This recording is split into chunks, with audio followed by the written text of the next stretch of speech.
자, 일단은 뭐 한국갤럽이 장내 이제 정치 지도자, 그러니까 차기 대선 주자들 어, 퍼센테이지 지지율도 좀 발표를 했고 정당 지지도 발표도 했고 뭐 매주 조사를 좀 하고 있는데요.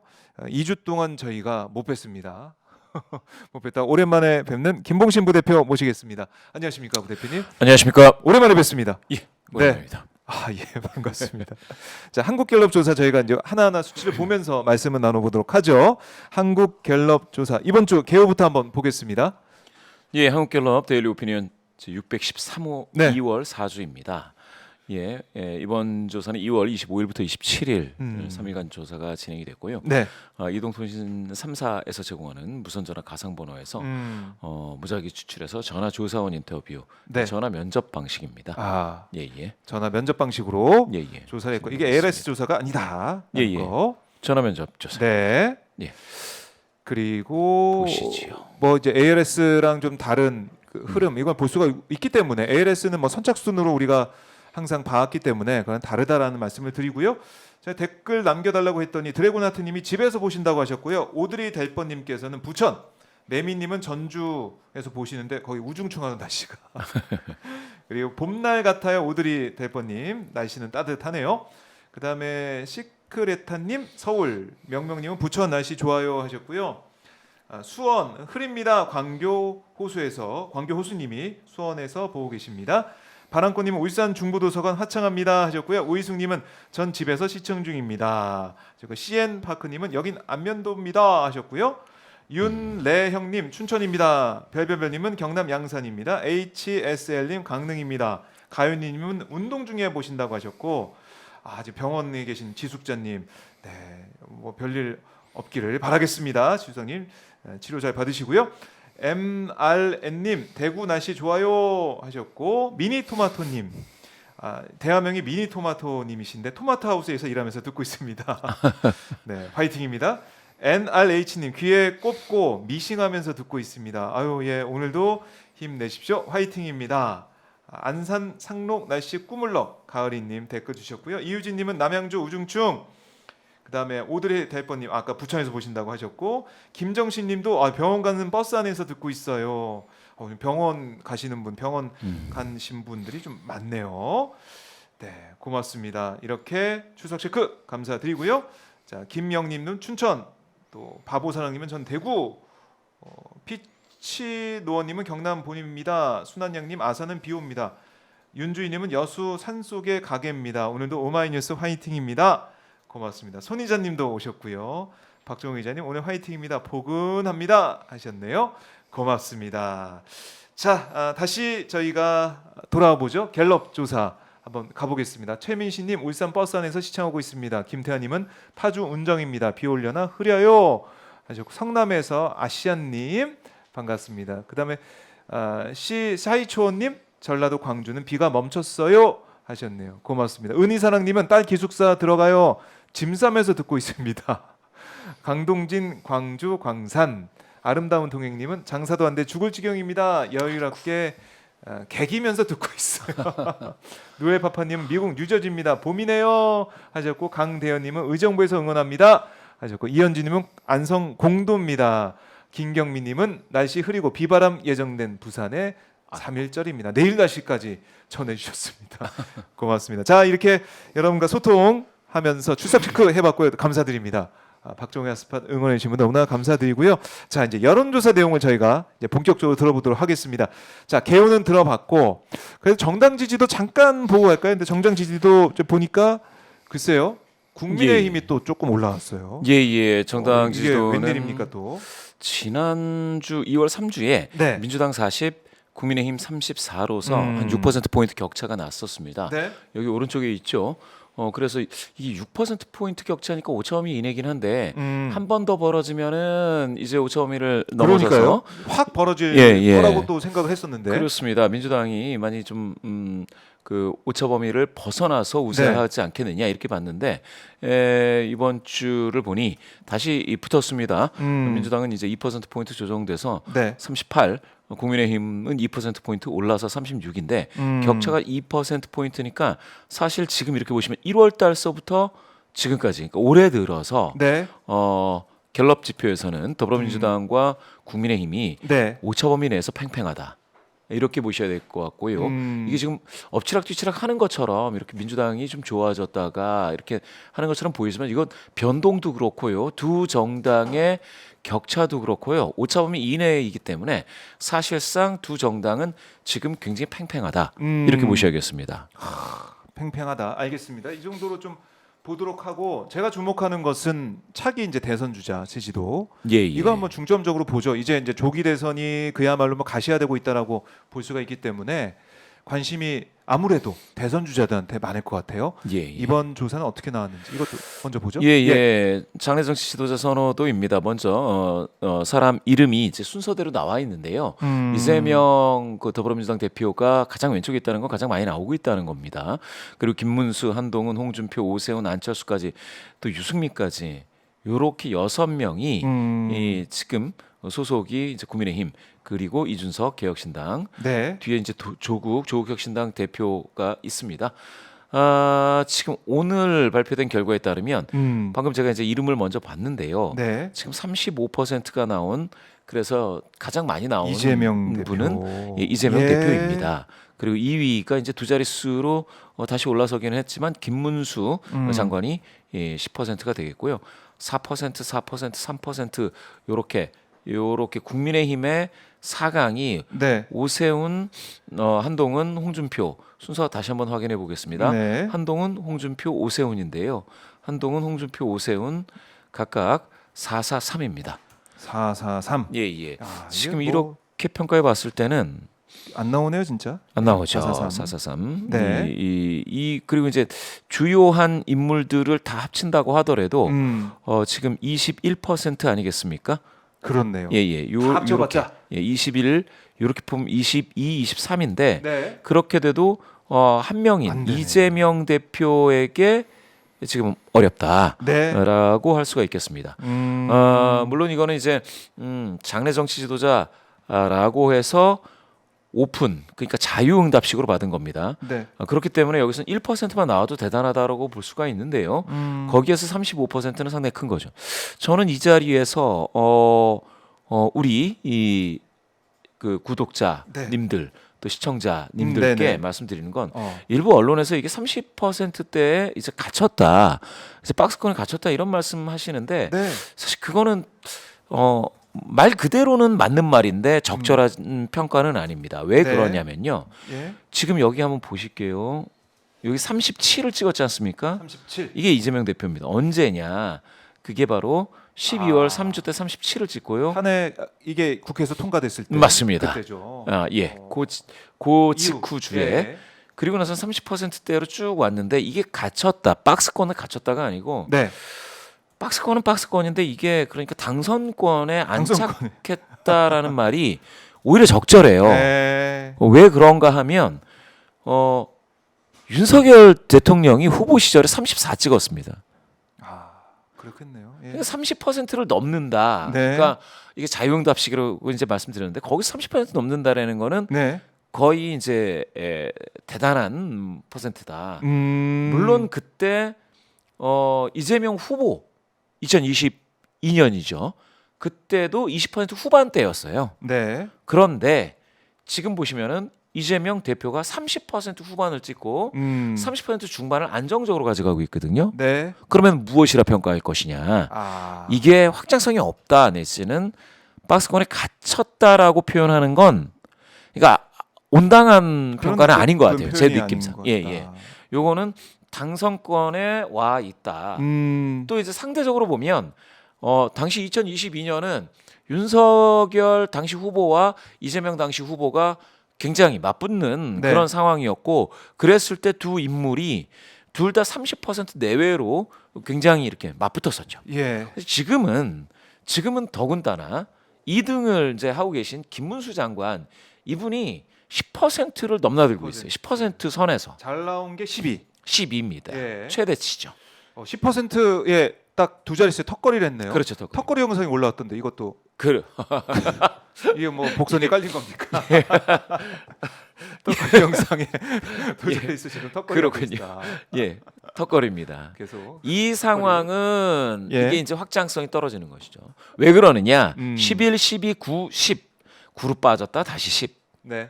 이렇게 되면은 안 되죠. 요 흐름은 그다지 이제 아주 좋은 거는 아닙니다. 왜 그러느냐? 예. 여기 한번 보시겠습니다. 작년 이맘때 작년 이맘때 이게 한동훈 뭡니까 전 한동훈. 비대위원장 전 네, 대표 전 당시 이제 대표. 비대위원장이었거든요. 국민이 먼저입니다. 예. 예. 그때 4, 9, 10으로 오다가 16, 22, 23, 24까지 올라온 적이 있었어요. 이건 뭐냐? 계속해서 상승세를 보였다라는 거지 않습니까? 네. 물론 그리고 이제 선거 끝나고 총선 끝나고 예. 쭉 이제 빠지고 빠졌고. 지금 이제 한 자릿수로 내려앉았는데요. 예. 김문수 장관이 만약에 이재명 대표와 음. 어깨를 나란히 하려면 네. 이게 이렇게 출렁이면 안 되죠. 11, 12, 15 아, 지금 와서 올라가야 18, 되는구나. 20까지 예. 쭉 왔다면 아하 이번 만약에 조기 대선이 된다면 네. 그러면 두 당을 대표해서 이재명 대표와 네. 김문수 장관이 맞붙겠구나. 음. 어깨를 나란히 하겠구나 하는데 지금은 또 그런 수준이 아닙니다. 요거를 봤을 때 저는 지금은 이재명 대표가 30% 박스권에 갇혔다는 네. 더 거듭 말씀드리지만 그거는 말이 안 된다. 조금 온당한 평가가 아니다. 이렇게 말씀드리고 싶겠고요. 네. 또 하나 이게 묘해요. 더불어민주당 지도가 아까 2% 포인트 약간 조정됐다고 말씀드렸습니다. 그랬죠. 그런데 여기 보십시오. 1% 포인트 더 좋아졌습니다. 이재명 대표는. 이게 약간 그러니까 조기 대선이 이제 되는 건가? 네. 이제 탄핵 인용 기각이 임박하면서 예. 그러면서 조기 대선 흐름으로 가는 건가라고 됐을 때에 이재명 대표를 바라보는 어떤 그런 언급하는 또 지지도로서 네. 선호도로서 나타나는 지수가 약간 좋아져요. 음. 다른 지표가 더불어민주당 입장에서 이건 약간 조정되나? 네. 라고 했을 때 이재명 대표는 오히려 약간 좋아져요. 이게 무엇인가? 아. 이거 한번 봐야 됩니다. 왜 그러느냐? 이게 뭐 제가 볼 때는 뭐 민주당을 포함해서 그러니까 이게 외연이 또 확장되고 있다라는 생각이 드는데 저는. 그렇습니다. 예. 그러니까 다른 이슈들이 있지 않습니까? 탄핵이다. 네. 어떤 무엇이다. 어허. 이런 거를 떠나서 이재명 대표 개인이 나왔을 때는 약간 약간 좋아지니까 다른 거 하고 그렇죠. 이거를 뚜렷하다라고 하기는 좀 어렵지만 이런 게 몇 번 발견이 돼요. 심지어는 요거를 네. 한번 보시죠. 여기서는 말입니다. 김봉준 부대표가 직접 예, 수작업을 한 예, 거죠. 예. AI 작업 아니고 수작업이죠. 예. 손으로 다. 지난주 대비 예. 보수 성향이신 분들이 2.6%더 많아졌어요. 아, 아니 그러면 보수 성향이신 분들이 많아지면은 당연히 네. 그러면 이재명 대표가 낮아져야 맞죠. 그렇죠. 그렇죠. 예, 장현수 지도자에서 뭐 안 좋아져야 맞죠. 아니 그러니까 보수 성향이신 분들이 조금 더 붙어도 더 답변했는데 1% 포인트 올랐어. 올랐어요. 그러니까 이게 극히 미세하긴 하지만 이런 조짐을 보면 무슨 생각이 드느냐? 네. 그러면 조기 대선으로 전국이 바뀐다. 바뀐다고 했을 때, 그러면 네. 이재명 대표를 이렇게 주목하는 주목도가 아, 더 강해지는 건가? 주목도 자체가 더 높아지는 건가? 조기 대선은 가고 있는 이 흐름 예, 예. 점점 다가올수록 이재명 대표에 대한 주목도가 그렇죠. 그렇게밖에 세진다. 해석이 안 됩니다. 이거는 네. 제가 여러 군데서 봤는데 비슷하게 나타나요. 사람들이 조기 대선이라는 프레임에 의해서 자극이 왔을 때에 그랬을 때에 상기되어지는 인물이 네. 지금으로서는 완탑이다. 여야를 막론하고 예. 그리고 그거는 박스권에 갇혔다라기보다 네. 오히려 과거의 경험을 비추어 봤을 때 예. 당선권에 와닿았다. 요 흐름이 딱 정해져 있습니다. 지금은. 그래요. 예. 그래서 저는 이거는 이재명 대표 입장에서는 참 고무적인 일이네요. 그렇죠. 그렇죠. 지금 굉장히 안정된 흐름입니다. 안정된 흐름. 또 하나 말씀드리면은요. 네. 중도 보수와 관련된 메시지들이 지금 더불어민주당에서 이재명 대표뿐만 아니라 점차적으로 이야기들이 와 있습니다. 그랬을 때에 빠지느냐 하면 빠지지 않고 오히려 좋아지고 있다. 요거는 재미있죠. 재미있다. 예, 굉장히 흥미로운 재미있죠. 부분이에요. 예, 흥미로운 굉장히 예, 흥미롭습니다. 그러니까 제가 볼 때는 이재명 대표의 이른바 이제 중도 보수론 이 전략 이 자체 이 메시지 또 행보 이게 또 효과를 보고 있는 것 같기도 하고요. 그렇습니다. 네. 그걸 이제 여기서 보시면은 조금 더 확실히 보실 네. 수가 한번 있습니다. 보죠. 이재명 35, 김문수 11 네. 때에 여기 35대 10으로 이렇게 나왔을 때 가령 정당에서는 확 갈려 있기는 하지만 더불어민주당 지지하시는 분들 중에서는 82%가 이재명 대표를 언급했는데 네. 국민의힘을 지지하시는 분들 중에서는 26이니까 아. 상당히 분산되어 있죠. 갈려 있긴 갈려 있지만 분산되어 있고요. 예. 한 가지 굉장히 중요한 지표로서 방금 제가 중도 말씀드렸습니다. 네. 39대 5입니다. 39대 5. 이거는 저는 그러니까 김문수 장관 이분이 예. 그 이번에 국민의힘을 대표해서 만약에 예. 조기 대선에 등판하신다면 예. 이재명 대표와 어깨를 나란히 하려면 그 조금 더 분발을 하셔야 돼요. 왜냐하면 중도에서 5 나온다라는 거는 전체에서 10 나왔지 않습니까? 그렇죠. 중도에서 5 나왔습니다. 이재명 대표는 중도까지 더 많이 나오는데. 그렇죠. 이재명 대표는 전체에서 35, 중도에서 39거든요. 그러면 차이가 나는군요. 이걸 한번 보시죠. 분포가 네. 지금 보수이신 분들이 그 340명이 잡혔고요. 예. 중도이신 분들은 300분 잡혔습니다. 그런데 우리 모두 알고 있어요. 대한민국 국민 중 중도가 제일 많습니다. 그럼요. 가장 많아요.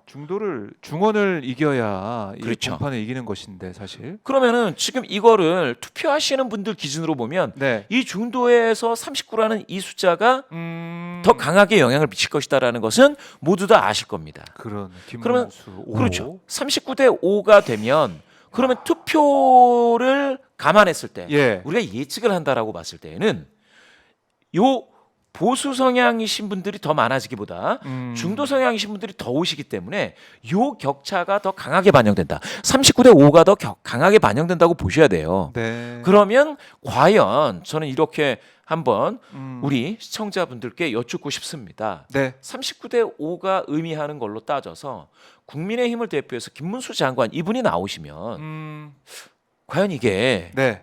예, 이게 중량감에서 네, 네.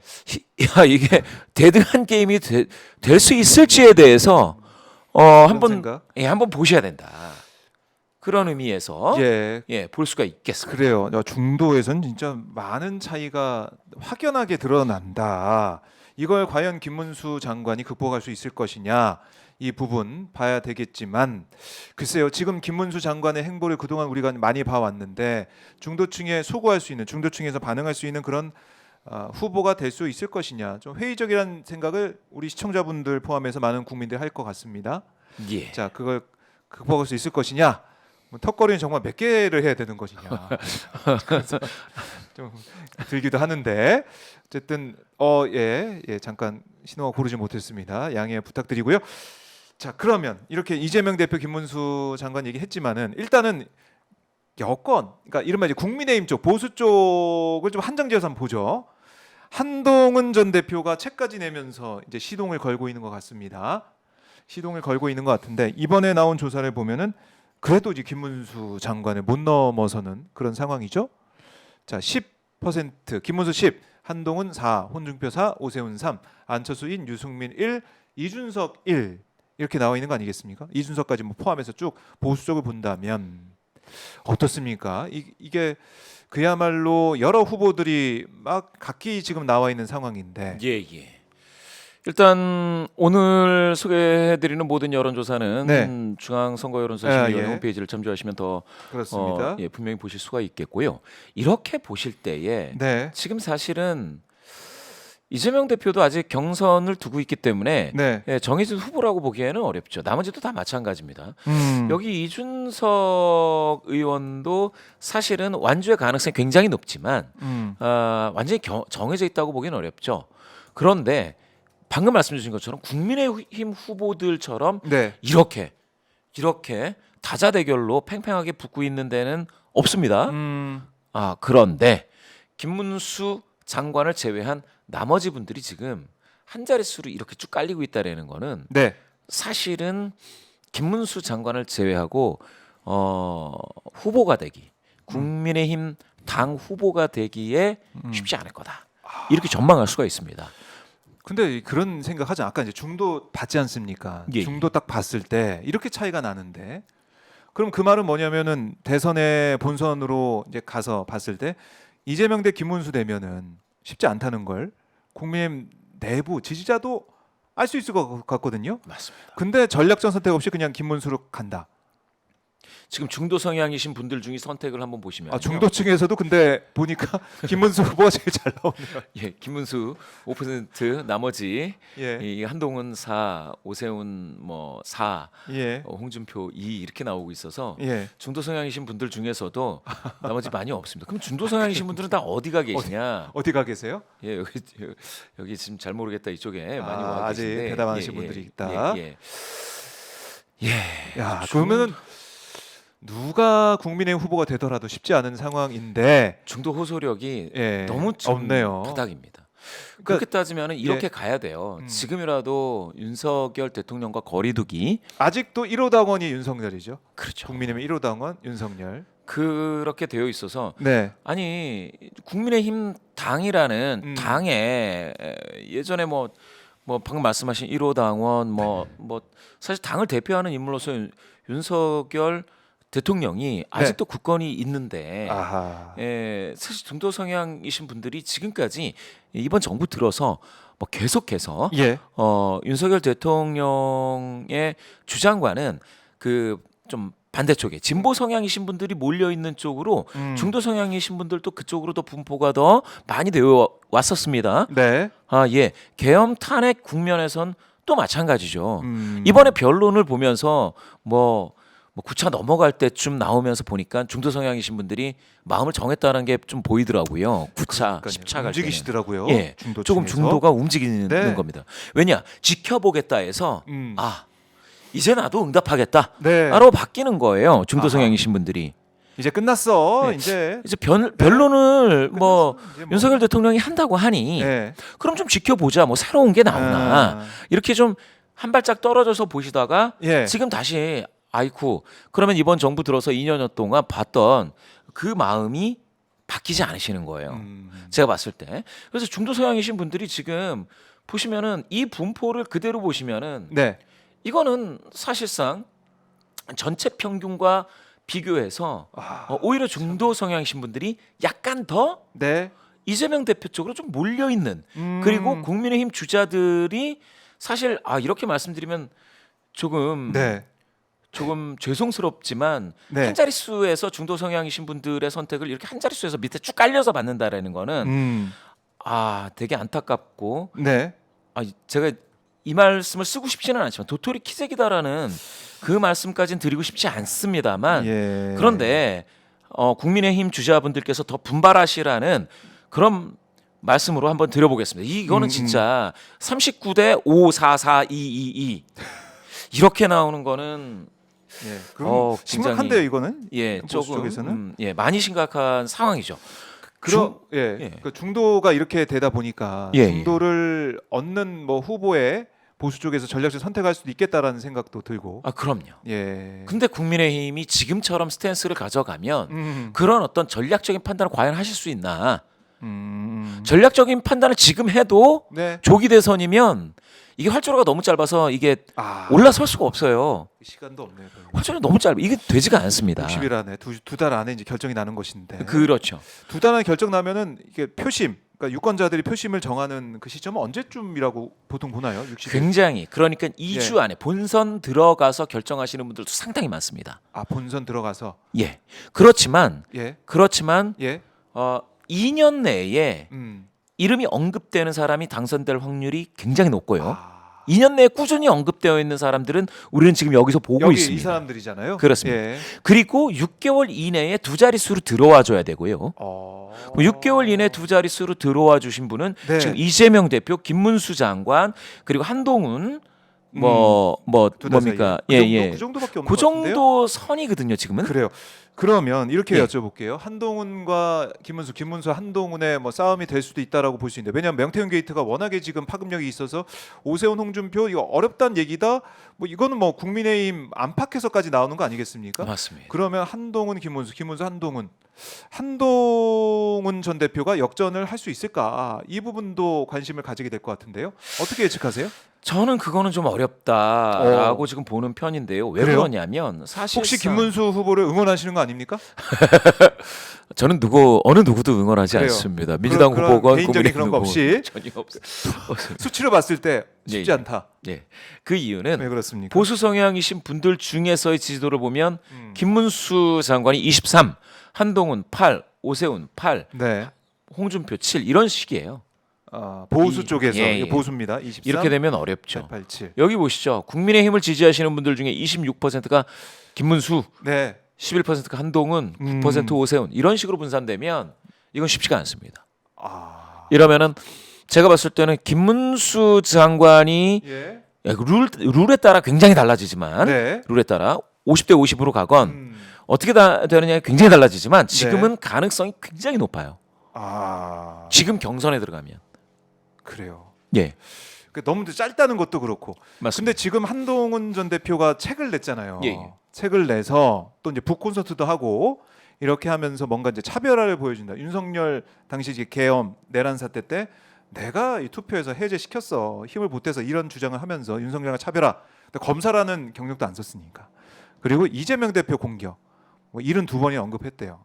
그러니까 한동훈 책인지 이재명 대표 책인지 잘 모르겠어요. 저기 보면은. 근데 그럴 정도인데 이런 전략은 어떻게 보세요? 전략 자체가 음. 나쁘지는 않은데요. 음. 저는 이제 그 책을 다 본 건 아니고 목차를 훑어보면서 쭉 한번 네. 열독하듯이 한번 훑었는데 아하. 사실 내용 자체는 이번 계엄 해제 과정에서의 기여가 있다. 네. 중간중간 큰 결정을 하는 데 있어서의 뭐 고뇌를 했고 그 과정에서 윤석열 대통령과의 어떤 뭐 그런 갈등 상황이나 이런 것들이라고 한다면 사실은 그렇게 되는 겁니다. 대항마 인식이 한동훈 전 대표가 대항마로서 윤석열 대통령을 놓고 본다면 윤석열 대통령의 만약에 조기 대선이 된다면 윤석열 대통령은 사실은 전 대통령이 되는 거지 않습니까? 그렇게 되면 이제 과거 권력이 되는 건데요. 네. 거기에 대항마가 되는 한동훈 전 대표라면 같이 옛날 인물이 될 수가 있어요. 예. 그래서 제가 봤을 땐 그 책을 그렇게 내놓는 건 좋은데 네. 실제로 따지면은 조금은 포지셔닝이 제가 봤을 때는 저렇게 해가지고는 되지가 않겠다. 네. 라는 생각을 했던 거는 마치 이러는 거예요. 나는 그 옛날에 이토 히로부미하고 싸웠다. 난 도쿠가와 이에야스가 싫어요.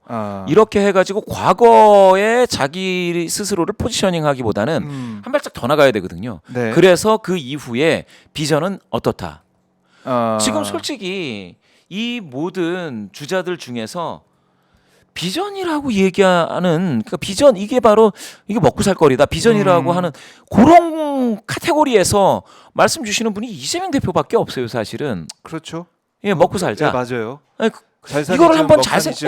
뭘 한번 잘 생각을 해보셔야 되는데 나머지 분들이 오히려 사실 저는 네. 국민의힘 주자들이 제가 중도 보수입니다라고 해야 되는데 아니 중도 보수 얘기를 또 이재명 대표가 하지 않습니까?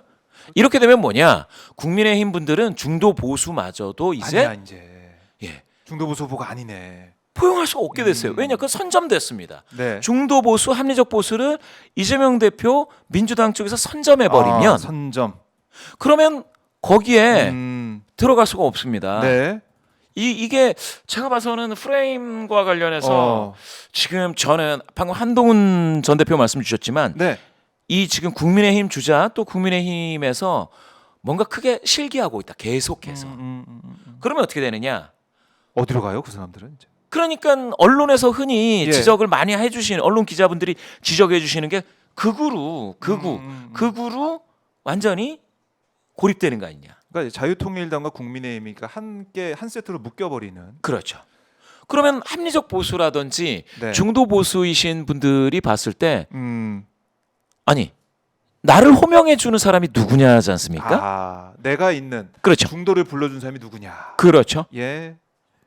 중도 또 중도 보수, 합리적 보수 이런 분들 음. 입장에서는 나를 호명해주고 내 이야기를 들어주려고 하는 사람이 누구냐를 생각할 텐데 지금 발등에 불 떨어진 건 국민의힘 주자분들이거든요. 하. 그분들하고 먼저 손을 잡아야 되는데 지금 완전히 이거는 이렇게 되면 참 국민의힘 주자분들 중에 누가 등장하더라도 쉽지 않겠다라는 생각을 그래요? 하게 되고요. 네. 근데 일부 ARS 조사에서 최근에 이렇게 나온 게 있습니다. 이재명이냐 아니면 국민의힘 후보냐. 네. 이렇게 하면 국민의힘 후보의 합집합이 되는 겁니다.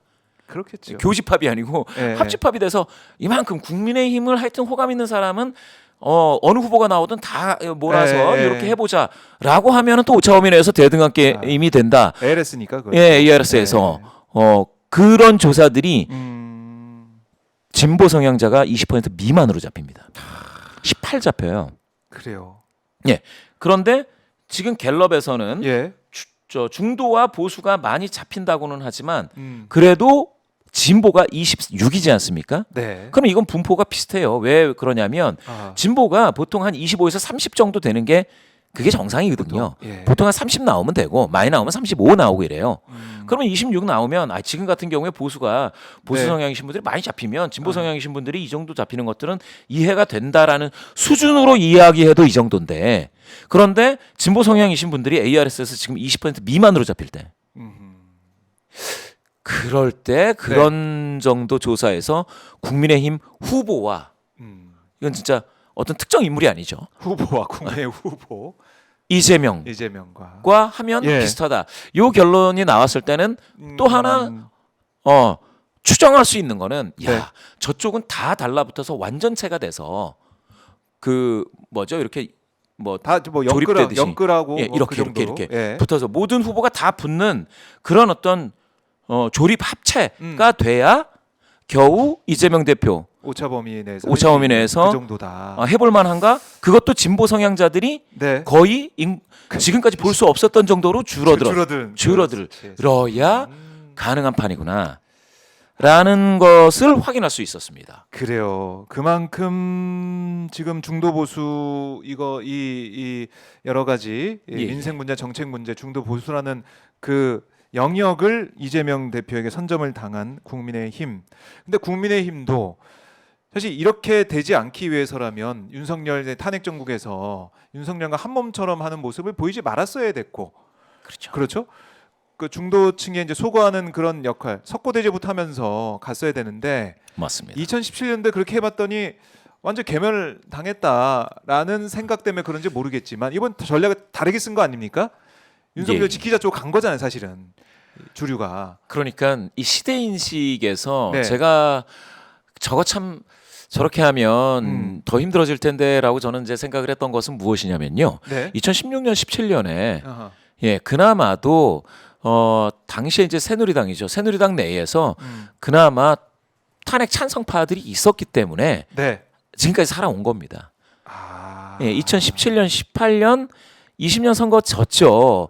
자유한국당 이름 됐죠. 미래통합당으로 이름 또 바꿨죠. 네. 그러면서 큰 선거를 다 졌는데요. 그 이후에라도 그나마 불씨를 살려서 살아난 건 네. 그때 그 탄핵에 박근혜 전 대통령 탄핵에 찬성했던 사람들이 있어서 가능했던 거고요. 그렇게 해석을 해야 그럼요. 되겠네요. 탄핵에 예. 반대했던 분들, 예. 박근혜 대통령을 사수하자라고 했던 분들이 예. 주류가 돼서 만들었던 자유한국당, 미래통합당 여기서 많이 힘들고 그 어두운 터널을 오래 갔지 않습니까? 사실은 탄핵 트라우마는 탄핵 반대 트라우마라고 해야 됩니다. 탄핵 반대 예. 트라우마. 탄핵을 반대했기 때문에 그렇게 여러 큰 선거에서 졌다라고 네. 생각하면 이게 간단해요. 그러면 더 적극적으로 예. 과거와의 결별, 음. 그렇지 않습니까? 민주주의에 대한 분명한 관점. 그래서 제가 참 이해가 안 되는 게 그겁니다. 아. 왜냐하면 국민의힘이라는 정당의 뿌리도 사실은 민주화 투쟁을 했던 김영삼 대통령으로부터 나오지 않습니까? 그러면 삼당 합당해서 이제 그렇지 않습니까? 온 거죠, 예, 일단은. 물론 이제 3당 합당이라는 그런 그 과정이 있긴 했었지만 아니 그런데 민주주의에 대한 그 어떤 도전에 해당하는 그런 어떤 비상계엄이 있었을 때에 탄핵이라는. 그때 탄핵을 반대하고 예. 왜 윤석열 대통령을 이렇게 비호하는 방탄하는 쪽으로만 가나라는 생각이 들었거든요. 아 그때부터 이제 부대표 생각은 예, 좀 이상하다 이렇게 하면 안 되는데 그렇죠. 이거 왜 이렇게 할까? 그러니까 이게 진짜- 2017년도에 그 이제 트라우마 탄핵 트라우마 때문에 지금 국민의힘의 전략이 이번에 예, 예. 다르게 펼쳐진 면이 있어 보이는데 이게 오히려 악수가 된 거네요. 더 심각해지는 거죠. 잘못 해석을 한 거네요. 그렇죠. 시대 인식이 예. 거꾸로 된 거죠. 전 그렇게 봅니다. 예, 참 그러면 이 예. 탄핵 반대 트라우마 그때를 보고 이번에 그걸 반면교사 삼아서 그렇죠. 더 계엄 내라는 진짜 어마어마한 거 아닙니까? 예, 예. 더 석고대지하고 그야말로 뭐 사실 이제 백의종군 그러니까 뭐 후보 내지 않겠습니다. 이 정도까지 나와야 그런 각오까지 보여야 국민들이 뭐 이제 쳐다보기라도 할 텐데 딱 보면은 탄핵 이 계엄 해제 결의안 이걸 표결하는데도 뭐 이른바 친한계 의원들만 몇 명 들어왔고 대다수는 당사가 있었고 그렇죠. 그때부터 사실 내란 동조 세력이 된 게 아니냐 이런 비판을 받고 있으니까 맞습니다. 그렇게 지금 이렇게 중도에서는 아예 예, 예. 버림받고 있다. 제가 그래서 말씀드리는 거는 음. 제가 깜짝 놀란 게 이 네.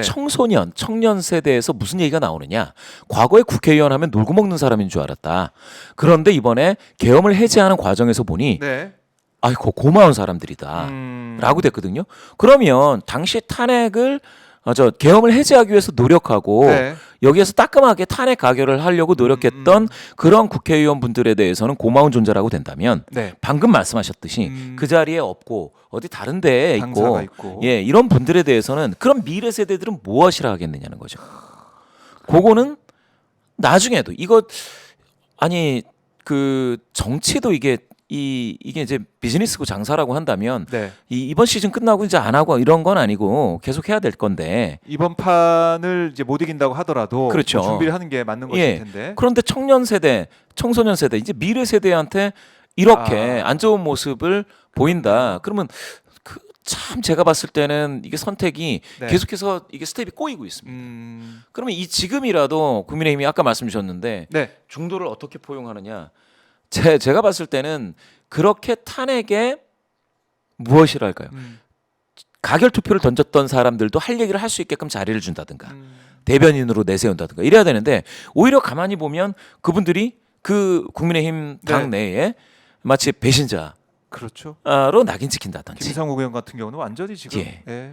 참 이렇게 보면은 어이쿠 그러면 조기 대선은 어떻게 준비를 하려고 만약에 된다면은요 조기 대선이 된다면 네. 저러는지 하는 생각이 들었습니다. 요 개요 하나 읽어드려야 돼가지고 아까 네, 개요 읽어주세요. ARS 조사 중에서 네. 진보 성향자가 10%대로 잡혔을 때 국민의 힘 후보 때 이재명 예, 뭐 이렇게 조사했던 하면 거. 뭐 그 오차범위에서 비슷하다 그 말씀을 좀 드렸는데요. 그게 어떤 조사였습니까? 조사가 스트레이트 네. 뉴스가 조원 CNI에 의뢰해서 22일부터 23, 24일까지 ARS로 조사한 무선 ARS 100%로 조사한 결과입니다. 거듭 말씀드리지만 더 자세한 사항은 중앙선거론사심의위원회 홈페이지를 참조하시면 되겠습니다. 네. 자, 지금 제가 볼 때 이런 느낌이 들어요. 그러니까 뭐 미래 세대 이런 거 생각하지도 않고 예. 앞으로 이제 보수라는 가치, 정당이 어떻게 되든 상관없이 예. 나만 다음 선거에 좀 살아남으면 돼. 나만 국민의 후보가 당선될 수 있는 그런 이른바 텃밭에서 나만 공천받으면 돼. 그러니까 지지층만 윤석열 지지하는 사람만 이것만 좀 안고 가면 내가 배신자 안 되겠지. 예, 그런 생각만 나 살 길만 생각하는 게 아니야 이 생각이 들어요 저는. 그러게요. 그래서 저는 이제 국회의원 분들도 네. 좀 더 그러니까 자기 업에 음. 충실하면서 그러면서 미래도 좀 그러니까 돌아갈 곳이 없이 벼랑 끝에 있는 국회의원들이 많아져야 된다. 그래서 좀 더 국회의원의 본분에 그래서 이제 좀 노력해야 된다라는 거고요. 방금 그 말씀이 이거예요. 네. 현 정권 유지 여당 후보 당선, 현 정권 교체 야당 후보 당선 이거 갤럽입니다. 네. 이게 50% 선에서 내려오지 않죠. 그렇네요. 예, 지금 1% 포인트 뭐 더 좋아졌다고 하는데 정권 유지가 38입니다. 38. 예. 이번 조사예요, 이번 조사. 이번 예, 조사에서는 지금 2월 4주에 이게 격차가 이렇게 되면 10% 포인트 이상 계속 나오고 있지 않습니까? 그래요. 그러니까 이게 13%포인트. 유지가 되는 거 아닙니까? 이런 그렇죠. 격차 자체가. 이 격차가 13%포인트로 이렇게 계속된다면 어떤 의미입니까 이게? 큰 선거에서 네. 정권 유지가 될 가능성, 그러니까 조기 대선이죠. 바로 앞에 있는 큰 선거가 펼쳐진다면 네. 그렇게 되는 것이고요. 이 흐름이 어디까지 갈지 모르지만 그러면 지금 국회의원분들은 나는 그냥 계속 배지 달 수 있지 뭐. 1년 지나면 사람들 다 잊을 거야. 맞을 거야. 그렇게 되지 않을 가능성이 굉장히 큽니다. 그렇지 않을 거다. 잊지 않을 거다. 예. 예, 연달아서 네. 지방선거가 있고 그렇네요. 국회의원 총선거가 있습니다. 아. 그렇게 됐을 때 제가 봤을 때는 이 흐름이 계속되면 예. 아, 38, 51. 예. 여기 여당이 지금 국민의힘 아니겠습니까? 지금 예. 국민의힘이 다음 총선에서도 그러면 100석 지킬 거 걱정하셔야 돼요. 예. 100석 안 될 수 있다. 그렇죠. 그러니까 이게 1년 지나면 잊어버리고 뭐 뭔가 다시 또 51대 49 이렇게 가는 게 아니라 예. 대선 뭐 마찬가지고 예. 지방선거 총선까지 이른바 지금 국민의힘 쪽이 괴멸할 수 있다. 이거를 보시면 그렇거든요. 이게 지금 네. 국회의원 선거 지난 국회의원 선거지 않습니까? 네. 그때 계속 이렇게 격차가 났었어요. 여기 보시면 이 파란색이 이 파란색, 요 빨간색 요거 있지 않습니까? 여기 9% 포인트. 네. 크게 날 때는 여기 뭡니까? 35대 51로 났었잖아요. 지금 이 수준이지 그 않습니까? 수준입니다. 이 수준입니다. 요게 그 12월, 1월 이렇게 되다가 총선 접어들면서 줄어들기는 조금 했지만 붙었는데. 격차가 계속 있었죠. 이렇게 되면서 이 국회의원 총선거라는 큰 선거에서 네. 지금 요게 그대로 지금 의석에 반영됐던 것을 보실 수가 있습니다. 그게 지금 이번에는 정권 유지가 38 나오고 있습니다. 네. 지금 정권 교체가 50%가 넘어가고 있습니다. 아, 이거는 크다는 거죠. 그렇죠? 이렇게 되면 지난 총선에서도 표 자체로도 네. 국민의힘이 안 됐고 표를 다 모아서도요. 음. 그리고 지역구에서는 그게 완전히 증폭돼서 반영이 됐습니다. 그렇다고 한다면 네. 조기 대선은 지역구가 하나니까 표로 따져야죠. 음. 거기서도 안 될 수 있고요. 당연히 나아가서는 그 총선이나 네. 지방선거에서도 어려울 수 있다라는 전망을 할 수가 있는데 음. 이게 한 번이라도 만약 크로스가 된다던가 네. 이래야 되거든요. 지금 갤럽 지표가 이거를 꾸준히 이야기를 해주고 있습니다. 전혀 그럴 것 같지가 않네요. 지금 보면은. 예. 그러니까 이거를 다들 보고 계실 텐데 네. 왜 중도 포용을 안 하고 이러면은 중도는 중도와 합리적 보수까지 완전히 더불어민주당이 선점하게 되는 그 판이 장기화될 수 있다. 야. 그런 전망을 한번 이 해보겠습니다. 국민의힘 내부에도 뭐 전략가가 있을 것이고 여론조사 예. 전문가들 얘기를 들을 텐데 아니면 알고 있지 않을까요? 이렇게 그러니까. 판이 돼갈 거라는 걸? 그래서 제가 지난번에 이제 계속해서 지금 이 계엄 이후가 아니고 계엄 전에 예. 보수 성향이신 분들 중에 흐름을 보면 어. 이거 안 되겠다 그냥 바닥을 한번 치고 올라오자. 이게 뭔가를 살리려면 이제 죽어야 살리니까 한번 밑에까지 바닥을 보자라는 심리가 깔린 건가라는 생각이 들 정도로 이게 밑으로 빠졌었거든요. 지금 그렇게 따지면은 방금 말씀 주신 것처럼 네. 국민의힘에도 유능한 전략가들이 있죠. 왜 없겠습니까? 음. 그런데 그런 분들의 말씀이 이거 안 먹히는 건가? 라는 거죠. 되는 건가? 중도에 호소력이 있는 네. 행보나 메시지가 뭐가 있었는지 제가 잘 기억이 안 나요. 없었죠. 그렇죠. 지금 보면은. 그러면 이거는 그거예요. 코끼리는 생각하지 마하고 똑같은 거예요. 이재명은 생각하지 마가 돼야 되는데 국민의힘은 네. 계속 이재명을 얘기해요. 그러면 이번 만약에 조기 대선이 되면 이재명이냐 아니냐가 되거든요. 그럼 어떻게 됩니까? 그러면 나머지 인물들은 안 보이는 거죠. 김문수, 그렇네요. 한동훈, 오세훈 이런 분들이 안 보이는 선거가 될 수가 있습니다. 그러면 조지 레이코프가 코끼리는 생각하지 마. 코끼리 생각하면 그 코끼리가 이제 공화당 상징 아니겠습니까? 네. 계속해서 그것만 생각하게 되면 그 프레임에 갇힌다라는 거죠. 어허. 그러면 저는 이재명 대표가 박스권에 갇혀 있다는 게 아니고 네. 국민의힘이 이재명 국민의힘. 대표만 비토하면 될 것 같지만 사실은 이재명은 생각하지 마로 가야 되는데 이재명만 생각하고 있어요. 예. 권성동 원내대표도 예. 연설할 때 이재명만 계속. 그러니까 중도 입장에서는 계속 이재명 하니까 보수에서도 아, 그러면 이재명을 다시 보게 되죠. 아. 그랬더니 이재명 대표가 아니 난 중도입니다. 이 흐름이 이렇게 그러네요. 되니까 제가 볼 네. 때는 도대체 이게 조기 대선으로 가면 이건 뭐냐? 그렇네. 그렇죠. 이제 머릿속에 이재명밖에 안 남아요 지금. 그렇습니다. 이재명. 그러다 보니까 조기 대선 국면으로 만약에 확 빠지면은 주목도는 어디로 간다? 이재명. 이재명으로 간다. 그러니까 우리가 이제 박근혜 탄핵 당시도 떠올려 보면 그때도 조기 대선이었는데 상당히 시간이 없어요. 예. 딱 이 탄핵 딱 땅땅땅 파면 선고한 다음에 조기 대선인데 예. 금방 시간이 가거든요. 맞습니다. 그래서 그 이른바 이제 대세 굳어진 이 수치를 뒤집기가 어렵거든요. 맞습니다. 이제 시간이 없잖아요. 예. 국민의 입장에서는 진짜 시간이 없는 건데 이거 어떻게 하려고 그러는 건지. 그러게 말입니다. 예. 이렇게 보면 당시 박근혜 대통령 그 탄핵 그 인용되고 나서도 네. 그때도 뭐 탄핵에 반대한다 했지만 그때 뭐 불안해 하셨죠 우리 예. 국민들께서. 근데 대선 주자가 그때도 뭐 자유한국당으로 이름 바꿔서 뭐 홍준표. 예, 나중에. 그 대선 예. 주자 경선이 많았었어요. 경선에 많이 들어왔습니다. 예. 반대한다 이러지만 막상 조기 대선 되면 어이쿠 나도 해볼래요 하고 많이 이렇게 그러니까 지금도 사실은 이게 좀 이율배반이죠. 네. 예. 반대한다 반대한다 하지만 만약에 이게 인용이 되면 네. 어이쿠 나도 한번 하고 다 등록을 하세요. 그러면 최소 5명, 많으면 뭐 10명까지도 네. 등록해서 한다라는 건데 한다. 지금 와서 반대한다 하는 게 이게 약간 좀 뭐랄까 국민들 아시죠 다. 안 다 맞아요. 보고 있는데 예. 이걸 또 어떻게 할 거냐.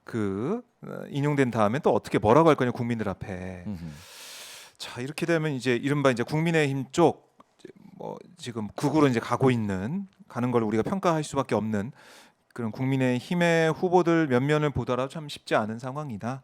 이렇게 뭐 정리를 해볼 수가 있겠네요. 자 이제 2월 28일 이제 3월 중순쯤에 나오게 되면 조기 대선 가고 있는데 윤석열 그 변호인도 마찬가지고 주장하고 있는 게 부정선거론 이걸 계속 주장하고 있지 않습니까? 여론 전문가로서 이 부정선거론이 나올 때마다 어떤 생각하게 되십니까? 이거 좀 궁금하네요 개인적으로. 그러니까 이제 부정선거에 동의하는 비율이 네. 이게 많지가 않습니다. 아 전체적으로 보면 그래서 지금 보수 이른바 극우에서는 이 부정선거론 계속 얘기하고 있는데 예. 그게 전혀 이제 먹히지 않는 그런 주장. 그러니까 이게 한두 번 했다가 잘 안 먹히면 네. 많은 국민분들께서 이게 좀 다른 판단을 하시나 보다. 대법에서도 그게 나왔지 않습니까? 네. 그러니까 민경호 적당히 이제, 관련해서. 하고 넘어갈 필요가 있는데요. 네. 이게 경향신문 메타보이스에서도 한번 하셨군요. JTBC구나. 네. JTBC 메타보이스에서 이제 제 조사한 결과를 한번 보시면 여기서도 그냥 그대로 나옵니다. 이거는 이제 그 가상번호로 14, 15일 날 조사를 했고요. 네. 예, 가상번호 100% 전화면접 조사입니다. 여기에서도 보시면은 그 뭐 부정선거 얘기가 나오죠. 나왔는데 네. 별로 이렇게 그 부정선거다라는 부분에 호응이 없습니다. 여기서 부정선거에 부정선거론 공감도 예. 뭐라고 물어봤습니까? 질문도 한번 읽어주세요. 예, 윤석열 대통령은 비상계엄 선포 이유 중 하나로 네. 부정선거를 들었습니다. 윤 대통령의 부정선거 주장에 얼마나 공감하십니까? 혹은 공감하지 않으십니까?라고 이제 양측으로 물었습니다. 사전 촉도로. 공감하지 않는다가 60 나와요. 예, 공감한다는 36에 그칩니다. 그러니까 뭐 정권 교체냐 유지냐 예, 그 예. 답변 비슷한데 훨씬 비슷한- 공감하지 않는다가 예, 많다. 많죠. 여기서 보시면은 중도 성향이신 분들 중에선 공감하지 않는다가 68입니다. 아니 그러니까 이 부정선거론을 가지고 무엇을 하기 어려워요. 큰 선거를 하기도 어렵고 이거 가지고 국민의힘이 당세를 확장하기도 어렵습니다.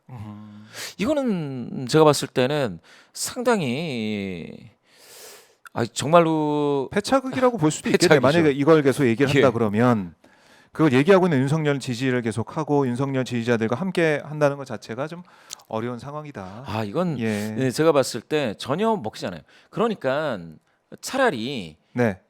차라리 뭐 물가를 잡겠습니다. 이런 얘기를 한다든가 여당이잖아요. 네. 그러니까 그런 거를 하는 게 훨씬 낫죠. 물가 잡는다라고 했을 때 동의하는 사람 하면 80% 나올 겁니다. 예. 아니 그런 거를 해야 돼요. 정치는 네. 많은 분들이 좋아할 거. 부정선거 얘기를 계속 하기 때문에 아니, 그 공감이 안 되는 걸 계속 그 주장하면 네. 그러면 점점 당세는 축소될 수밖에 없죠. 정말 부정선거를 외치고 있는 사람들만 이제 오게 된다. 그렇죠. 예. 그럼 스스로 계속해서 스스로를 소외시키고 고립시켜서 예. 그야말로 극우가 되는. 그러니까 이게 그런 거죠. 이제 이 경제를 살리고 어떤 정책적인 걸 얘기하고 거기에 뭐 찬반 논쟁이 붙는다 그러면 예. 생산적이기도 하고 거기에 공감하는 사람들이 또 좀 올 수도 있고 토론 중에서 그렇죠. 더 늘어날 수도 있는데 예, 예. 부정선거는 이걸 더 많은 사람들 끌어들이기도 어려운 거예요. 이거는 이게 제가 답답한 거는 부정선거론. 그 민주당에서 뭐 잘사니즘 이런 얘기가 나왔지 예. 않습니까? 그러면 아니 그거 우리가 더 잘한다 뭐 이런다든가 더 잘사니즘. 그렇죠. 그렇게 하면 공감하는 분들이 꽤 있을 거잖아요. 네. 아이고 다 잘 살자는데 좋다 이런 거를 해야 돼요. 네. 그런데 부정선거 지금 공감하지 않는다가 60인데 아하. 이런 거는 하면 안 되죠. 그런 얘기하면 갈수록 힘들어지죠. 모르겠습니까? 더 잘사니즘을 할 수 있는 능력이 되느냐? 뭐 그것도 우리가 따져봐야 될 문제지만 그렇죠. 일단은 국민들이 반응할 수 있는 얘기를 해야 되는데 부정선거 얘기를 하고 있고 또 야당을 또 통틀어서 다 이제 간첩이라고 하는 그런 상황, 북한에 지령받고 있다. 이런 것도 전혀 공감을 못 얻는 거 아니겠습니까? 그러면은 야당 후보를 뽑아준 우리 국민들의 민심, 야당이 대승한 이 총선 민심, 국민들을 그야말로 간첩제거 수사함으로 만드는 것이기도 하고. 그렇죠. 그러니까 이거를 무슨 예. 카르텔이라고 하면서 야당이 카르텔이다. 뭐 국가를 전복하려고 한다. 네. 그런데 거기에 지지하는 사람이 더 많다라는 거지 않습니까? 여론은 그걸 지지한다. 예. 아니 그러면 다수 국민은 카르텔에 부역하는 사람이다. 뭐 이렇게 얘기를 하는 건데 이게 좀 안 맞죠. 제가 봤을 때는 정말로 제 느낌상 네. 요겁니다. 여소야대가 일반적이었어요. 여소야대. 그동안. 그러니까 윤석열 대통령이 여소야대를 못 참았던 것 같은데 사실 많은 대통령이 여소야대를 경험했었거든요. 노력해서 국민분들께 노력하고 조금이라도 인기를 좀 얻고 좀 설득을 하고 해서 비슷하게 만든다든지 여소야대를 좀 극복한다든지 이게 정치죠. 그게 정치죠. 예. 예. 많은 국민분들은 그래서 균형을 맞추는 겁니다. 이쪽은 대통령 뽑아줬으면 여기는 뭐 국회도 그렇죠. 만들고 예. 그런데 아니 잘하네. 그러면 같은 당에서 대통령도 하고 국회도 좀 더 몰아주고 뭐 이런 식으로 해가지고 그러면 한번 추진해봐 이런다든지 힘을 실어주고. 그렇죠. 이렇게 해온 게 대한민국 민주주의인데 여소야대는 일반적입니다. 근데 그걸 가지고 국가를 전복하려는 카르텔이다. 뭐 무슨 카르텔이다. 이렇게 주장하기는 지금은 쉽지 않다. 네. 모두 다 헌법의 테두리 안에서 이루어졌던 것들에 대해서는 그것 자체로 민주주의의 어떤 과정적인 측면으로서 인정을 해줘야 되는 것이고 네. 지금 그래요. 부정선거 공감도 음. 한번 이거는 진짜 공당으로서 큰 당으로서 진짜 이건 이거 정리 정확하게 될 것 같은데. 정확하게 봐야 돼요. 의미에서는 예. 그게 안 된다. 자, 이준석 의원은 어떻게 됩니까? 이준석 의원 지금 1%는 아까 보니까 나왔던데 이준석 의원이 그야말로 뭐 이제 중도 표심을 좀 모아서 국민의힘 함께 연합을 해서 뭐 후보가 돼서 보수의 주자로 나온다. 뭐 이런 시나리오 쓰시는 분도 있는 것 같아요. 어떻게 그거 그렇게 연합하기는 쉽지 않은데 만약에 되면 적지 않죠. 파장이 예. 그게 되면 최대로 따지면은 이준석 대표가 지금은 많이 거품이 꺼졌는데 네. 이준석 대표 최대 12 음. 최소 한 3에서 4 정도. 네. 예, 그런데 양강 구도가 굳어졌을 때는 3% 미만으로 득표할 수 있죠. 다만 여론조사에서 가져갈 수 있는 효과가 3에서 12까지로 이제 볼 수가 있기 때문에 네. 이준석 대표가 누구와 손을 잡느냐는 조금 만약에 그게 이제 원대 복귀 비슷하게 해서 다시 국민의힘으로 복귀한다라고 하면 그 효과가 없지 않아 있습니다. 그래요. 예. 그럼 이준석 의원의 행보를 주시할 필요는 있다라고 주시할 보세요. 필요는 있습니다. 어. 다만 이제 이준석 그 의원이 그렇게 갖고 있는 파급 효과와 더불어 네. 좀 뭐라 그럴까요? 밝은 면이 있으면 좀 어두운 면도 어두운 있는 것이죠. 면. 그늘도 있는 것이죠. 그래서 네. 이준석 그 의원을 또 싫어하는 비토 정서도 어느 정도 있습니다. 따라서 그게 네. 누구와 함께 했을 때 순 플러스 넷 플러스가 되느냐라고 생각하면 그거는 근데 플러스 마이너스 돼서 상쇄될 수도 있는 가능성은 있죠. 누구와 손을 잡느냐에 따라. 아하. 예. 사실 이제 김문수 후보가 만약에 단일화를 한다. 예. 이렇게 돼서 그야말로 이제 극우 쪽을 많이 가 있는 김문수 후보와 단일화해서 뭔가 함께하겠다. 이것도 이른바 이제 이준석 의원 지지자들 입장에서는 예. 좀 일부 받아들이기 플러스가 어려운 부분도 아닙니다. 있지 일부 않을까요? 플러스가 될 수 있고요. 그래요? 예. 근데 그게 아까 12까지는 안 나오죠. 그렇게 되면 그거는 이제 퍼센트를 좀 계산을 해봐야 되는데 일부가 있습니다. 일부 플러스 예. 되는 건 있다. 이준석 예. 입장. 그런데 지금 봐서는 예. 그 둘을 합친다 하더라도 이게 안 나오죠. 이재명 예, 대표와는 그거는 또 여기 차이가 JTBC 조사에서 난다. 그 결과가 나와 있는 게 있습니다. 네. 여기 보시면은요. 자, JTBC 조사. JTBC 조사에서 개요는 요게 그 읽어드렸습니다. 결과입니다. 예.